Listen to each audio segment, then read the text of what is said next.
after Christian groups protested an artwork depicting the Last Supper, claiming that it was completely disrespectful. Now, the painting was done by an artist called Tom Vattakuzhy, and it replaces Jesus with a half-naked dancer and places nuns around him, which has sparked this outrage amongst Christian groups.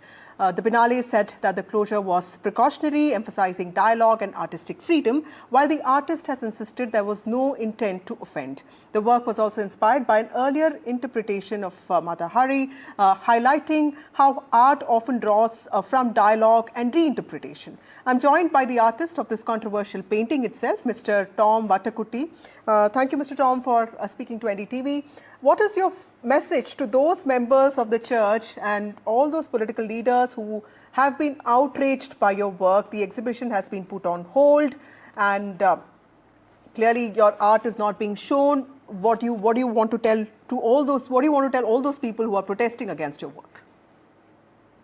Actually, I feel that misunderstanding can happen because a work of art has multiple dimensions.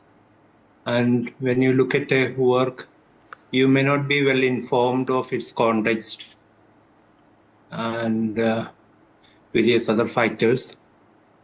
So, in such situations, meaningful dialogue, meaningful communication is needed, especially when we show a work in public. The common crowd may not have an understanding of its context and my perception as an artist. So a meaningful communication is needed actually. Okay. They should know me and my kind of concerns, my orientations, and my kind of understanding on art. So dialogue is more essential. So, Mr. Vattakuzhy, you want to start a dialogue with people who are protesting your work. Tell me a little bit about the work that is at the center of this controversy, because this painting was also published in 2016, is what I understand. At that time, also, it created quite a controversy. What is so controversial about this painting of yours? Why are Christian groups saying that this is a reinterpretation of the Last Supper and it is an insult to their faith? Actually, all these works are illustrations I did for periodicals. So I did this for a drama written by C. Goben. So that the content of the drama is of the last days of Madhari. So whenever I do illustrations, I go through the text carefully, and then if need be, I go through other details to know more about the context and the person described in the drama. So I did all that, and I felt that she is a victim or she is a scapegoat. So I made a painting evoking a sense of empathy, compassion, and various human feelings like that.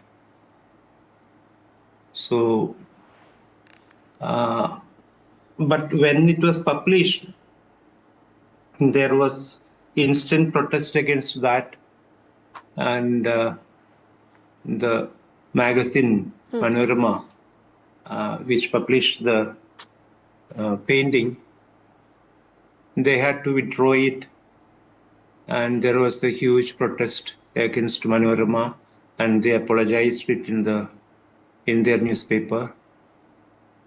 And even after they apologized, the protest went for almost a month. And that really shocked me. For a month? And it shocked me as to what it could be that led them to protest even after they withdrew and they apologized. So what it could have made them to carry on the protest. So in 2016, Christian groups protested for a month after the paper that published this painting apologized for a month. Okay, so that's very important detail in this whole controversy, Mr. Tom. Also, the state is likely to see assembly elections in April. In fact, the elections are going to happen. The church is also considered politically influential in the state of Kerala. Do you think there's a political angle to these protests? Have these protests escalated because every group before elections also wants to be heard? And what is your appeal to the government of Kerala? That's a dicey situation now, I feel. I don't know what will happen to it. I hope government will understand the seriousness of the situation and take appropriate actions to check such tendencies. If it is left unchecked, I would feel that the life of artists and free creation will be at risk. I mean, everybody has to go through a kind of self-censoring. We need to live in a fearful situation. I never anticipated that there would be a problem with my painting like that, because being a person born and brought up in a Christian family and uphold the Christian values in my life, my paintings also reflect resonances of the Christian values that I imbibed. But unfortunately, it turned into a different way, and it's a sorry situation.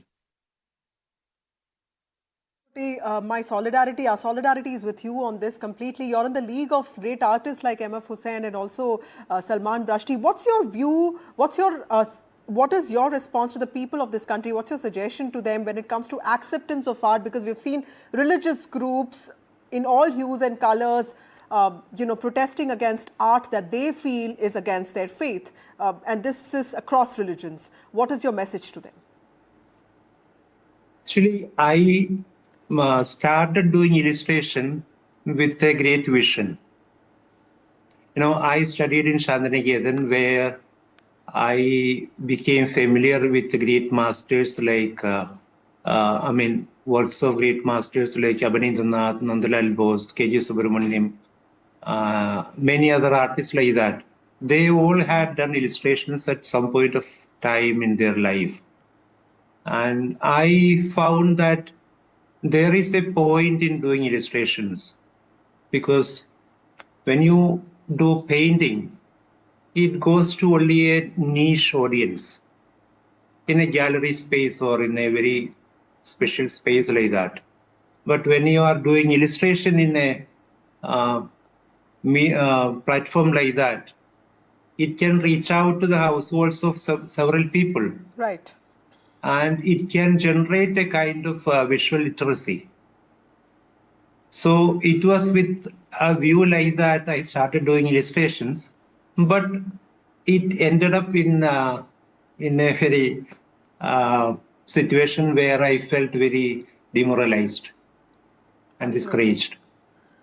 Thank you, Tom Vattakuzhy, for joining us with those responses. Respect for faith and freedom of expression need to coexist. Otherwise, the society could risk losing both of them. Remember that art is meant to provoke, question, challenge, and silencing it out due to fear or discomfort only undermines the public discourse.